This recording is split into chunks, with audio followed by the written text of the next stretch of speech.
Now, question 26 asks you to evaluate this study. So, this is a study here. Now, because it's for 4 marks, it wants kind of 2 evaluation points. It's one of those harsh questions where really it should be a 6 mark, but they've only given you 4 marks for it. If you put just 1 point in, you're only going to get a maximum of 3. So it indicates that you need 2 points. So you want a strength and a weakness. So we've got here quite a few people said about ethics and said, I mean, said things like they didn't have informed consent. Now, she did ask for permission. So it's a bit of an iffy point that, and I didn't give it you because I just thought they have been asked for permission, so you can't really say they don't know that they're being watched because they probably do.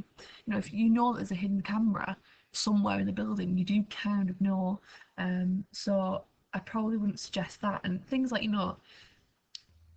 if it's no, it does connect one part of the building to another. So what you could say is that they don't have the right to withdraw because that's part of their everyday job. They have to go through that building, so they don't have any choice of whether or not they're taking part in this experiment of how they behave when they go, down the corridor. You might say because they've been asked for permission that they might show demand characteristics. If they know that they're being watched, then they might change the behaviour and be more friendly when they go past somebody in the corridor.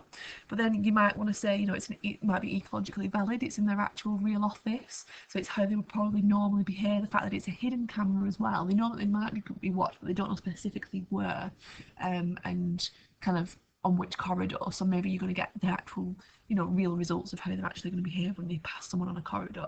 So this passing someone on a corridor is the context that needs to be in there, or encounters down a corridor, or that sounds a bit dodgy, doesn't it? But kind of like what they do when they see each other down the corridor, when they pass down the building of the corridor, office staff, anything that you mentioned, that's the context.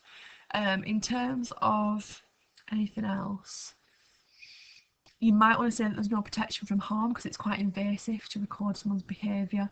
Although they've been asked for permission, they don't know specifically where it's hidden. I think that was the clarification that you needed. The informed consent point would have been okay if you'd said something like they don't specifically know where the camera's hidden. They might know it's happening, but they don't know specifically where it is. Then you could have had the point, but it wasn't strong enough to just say you've not got informed consent because they don't know about it, because they do know about it because she's asked for permission. So you have to clarify that point.